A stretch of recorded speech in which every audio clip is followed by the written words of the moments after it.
यौन संबंध ना बनाना ही ब्रह्मचर्य होता है, तो जो व्यक्ति नपुंसक होता है, जिसके अंदर नपुंसकता होती है, वो इस दुनिया का सबसे बड़ा ब्रह्मचारी होगा।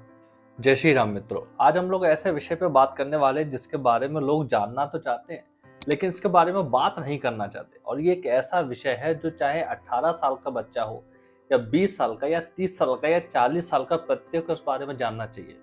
आज हम लोग बात करने वाले हैं ब्रह्मचर्य के बारे में।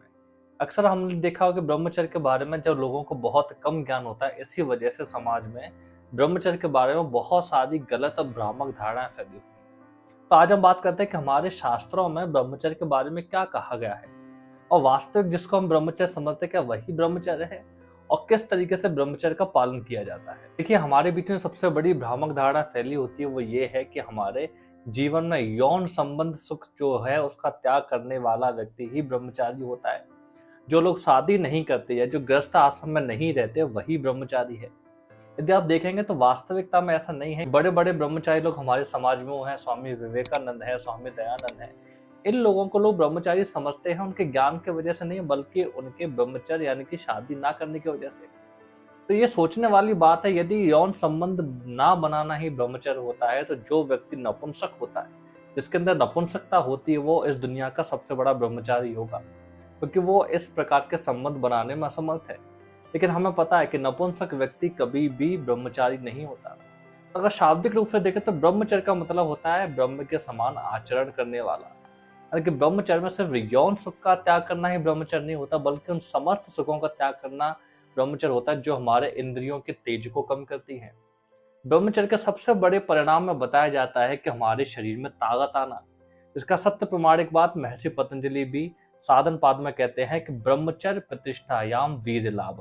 ब्रह्मचर्य प्रतिष्ठित होने से शरीर में वीर का लाभ होता है। अक्सर यहाँ लोग वीर को शुक्राणु यानी कि सीमन से मतलब समझ लेते हैं, लेकिन ऐसा नहीं है। संस्कृत में वीर को शुक्राणु कहा जाता है, जिसको शुक्र धातु बोलते हैं। लेकिन यहाँ वीर का मतलब होता है वीरता से, ताकत से। कहा जाता है कि मनुष्य में हाथी के समान ताकत आ जाती है जो ब्रह्मचर्य का पालन करता है। तो ब्रह्मचर्य प्रतिष्ठित होने से वीर लाभ यानी कि ताकत, तेज का लाभ होता है, ना कि शुक्राणु का। तो हम देखेंगे जैसे जीवन में हम लोगों को, बच्चों को यही सिखाया जाता है कि जो आज के समय में है कि मास्टरबेशन नहीं करना चाहिए या ऐसे गलत संबंधों में नहीं रहना चाहिए जब तक हम ब्रह्मचर्य आश्रम में है, यानी कि हमारी 25 से नीचे की उम्र है या हमारी शादी नहीं होती। अगर आप देखेंगे कि हमारी इंद्रियों का विषय हमेशा बाहर की तरफ रहा है, यदि हम उसे जबरदस्ती दबाएंगे तो वो उतनी ही ज्यादा तीव्र गति से बाहर निकलती है। जैसे कि हमने आज के समय पे सबसे ज्यादा ये लोगों के कमेंट्स रहते हैं, मैसेज रहते हैं कि यदि हम जबरदस्ती ब्रह्मचर्य करते हैं, या आपने अनुभव भी क्या हो, यदि हम जबरदस्ती अपने आप को रोकते हैं, काम वासनाओं में रोकते हैं, तो स्वप्न दोष हमें हो जाता है। सपने में हम वो ख्यालों में बह जाते हैं जिससे हमारे वीर्य का नाश हो जाता है, हमारे शुक्राणु का नाश हो जाता है। यदि इसी प्रकार ब्रह्मचर्य प्रतिष्ठित होना है तो हम कभी नहीं कर सकते। कि दिन में जीते जागते तो ठीक है, लेकिन रात में स्वप्न अवस्था में हमें किसी भी तरीके का होश आवास नहीं होता, तो उस समय पे ब्रह्मचर्य कभी प्रतिष्ठित ही नहीं हो सकता। तो ब्रह्मचर्य प्रतिष्ठित का मतलब होता है उन सभी आचरण से ऊपर उठ जाना, उन सभी काम वासनाओं से ऊपर उठ जाना। अब वासना का मतलब वो होता है जो हमें सुख प्रदान करता है। यदि किसी को खेलने से वासना है तो वो खेल उसको सुख प्रदान करता है, किसी को खाने में वासना है तो वो खाना उसको सुख प्रदान करता है। इसी प्रकार हमारे जीवन में जितनी भी वासना है, जो भी चीजें हमें सुख प्रदान करती हैं, उन सभी से ऊपर उठना, उन सभी से मुक्त होना ही ब्रह्मचर्य है। यदि आप महर्षि पतंजलि की यम नियम की श्रृंखला में देखेंगे तो वहां यम भी 5 बताए गए हैं, जिनका पालन हमारे साथ साथ सभी समाज के लिए कल्याणकारी होता है, जिसमें अहिंसा, सत्य, अस्तेय, ब्रह्मचर्य और अपरिग्रह का नाम आता है। चौथे स्थान पर ब्रह्मचर्य का इसलिए नाम आता है क्योंकि ब्रह्मचर्य जब प्रतिष्ठित हो जाता है तो हमारे शरीर में तेज, बल, बुद्धि, इन सभी का विकास होता है, जो हमारे साथ साथ हमारे सारे समाज के लिए कल्याणकारी होता है। और हम सभी जानते हैं कि आयुर्वेद में भी बताया गया है कि जब भी हम भोजन करते हैं तो उनकी 7 धातुएं बदलती हैं। भोजन करने के बाद जो धातुएं बनती, जो रस, रक्त, मांस, मेद, अस्थि, मज्जा, शुक्र। शुक्र सबसे अंतिम धातु होती है जो हमारे शरीर के लिए और हमारे जीवन के लिए विशेष लाभकारी है। तो ब्रह्मचर्य का मतलब होता है अपने मन को साधना, शनय शनय धीमे धीमे अभ्यास करते रहना। मन को नियंत्रण में करने से ही ब्रह्मचर्य प्रतिष्ठित होता है। कभी भी जबरदस्ती करने से या बलपूर्वक हम अपने मन को कंट्रोल नहीं कर सकते। इसीलिए कहा जाता है कि आदमी को आध्यात्मिक उन्नति करनी चाहिए, प्रतिदिन शौच, संतोष, तप करना चाहिए, स्वाध्याय करना चाहिए, ईश्वर परिधान करना चाहिए, योग का अभ्यास करना चाहिए, प्राणायाम का अभ्यास करना चाहिए, ताकि हमारा मनोबल इतना ज्यादा मजबूत हो सके कि हमारा शरीर पे पूर्ण रूप से नियंत्रण हो सके। फिर चाहे आप सो रहे हो चाहे जाग रहे हो, आपके ब्रह्मचर्य का खंडन नहीं होना चाहिए। अब ब्रह्मचर्य का मतलब सिर्फ इससे नहीं होता कि आप शारीरिक सुखों से दूर हो जाए। यदि ऐसा है तो गृहस्थ आश्रम में रहने वाला व्यक्ति कभी ब्रह्मचर्य का पालन नहीं कर सकता। तो हमारे उपनिषद कहते हैं कि जो व्यक्ति गुरु चरणों की सेवा करता है, ईश्वर की सेवा करता है, सत्य प्रतिष्ठित करता है, वो भी ब्रह्मचारी है। ब्रह्मचर्य का मतलब वही निकल के आता है कि ब्रह्म के समान आचरण करने वाला। और देखा जाए तो आध्यात्मिक उन्नति में बढ़ने के लिए ब्रह्मचर्य सबसे बड़ा साधन होता है। इसीलिए कहा जाता है कि हमें धीरे धीरे अपने शरीर पे, मन पे नियंत्रण करना चाहिए। क्योंकि पहले अन्नमय कोश पे हम नियंत्रण करते हैं, यानी कि शरीर पे, फिर हम प्राणमय कोश पे नियंत्रण करते हैं अपने प्राणों पे, फिर मनोमय कोश पे नियंत्रण करते हैं, फिर जाके विज्ञानमय कोश में नियंत्रण करते हैं और अंत में आनंदमय कोश में हम पहुंचते हैं। लेकिन उसके लिए पहले उसको मजबूत करना बहुत ज्यादा जरूरी है।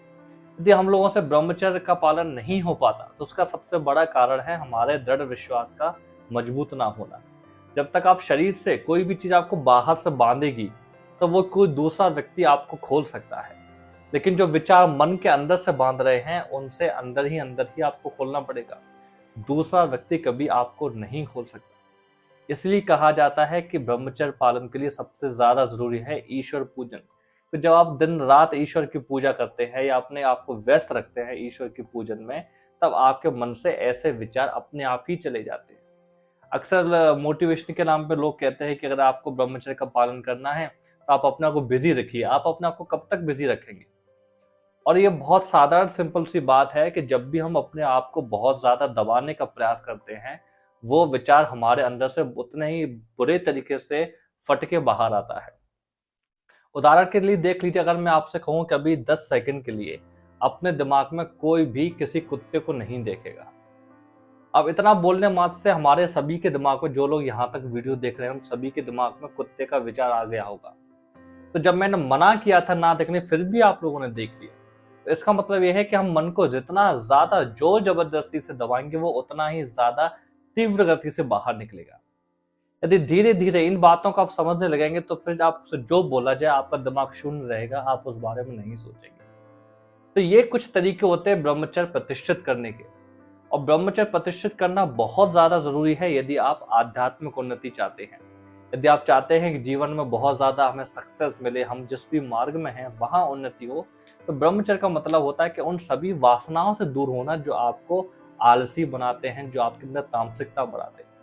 यदि आप अपने गुरु चरणों की सेवा करते रहेंगे और अपना कर्म लगातार करते रहेंगे, वो भी ब्रह्मचर्य का ही पालन है। यदि आप अपने माता पिता की सेवा करते हैं, अपने ईश्वर की सेवा करते हैं, वो भी ब्रह्मचर्य का पालन है। क्योंकि ब्रह्मचारी सिर्फ जन्नेंद्रियों को नियंत्रण करने से नहीं बनते। ब्रह्मचारी वो होता है जो अपने ज्ञान पे, अपने विवेक के, अपने बल के साथ सभी समाज का कल्याण करते हैं, वो ब्रह्मचारी होता है। तो ये एक छोटी सी चर्चा थी ब्रह्मचर्य के बारे में। आशा करता हूँ आप लोगों को ब्रह्मचर्य के विषय में कुछ समझ में आया होगा। और जानना चाहते हैं ऐसे विषयों के बारे में तो चैनल को सब्सक्राइब कर लीजिए और मिलते हैं नए वीडियो के साथ। जय श्री राम।